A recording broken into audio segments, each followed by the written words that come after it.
तर hi hello नमस्कार. कालचा बिग बॉसचा एपिसोड तुम्ही पाहिलाच असेल आणि नसून पाहिला तर तुम्ही खूप मोठा ट्विस्ट मिस केला.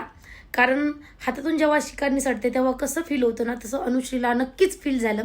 कारण कॅप्टन्सीच्या टास्कमध्ये कंटेनर होते रोशन दादा आणि अनुश्री.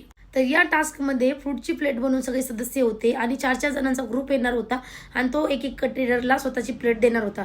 तर पहिला टास्क होता तो अनुश्री जिंकली. ऑफकोर्स त्याच्यात रुचिता होती, ती देणार होती रोशन दादाला, पण ती बोलली की तू पिच करत नाहीये वगैरे.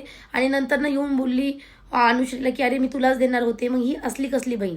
ओके.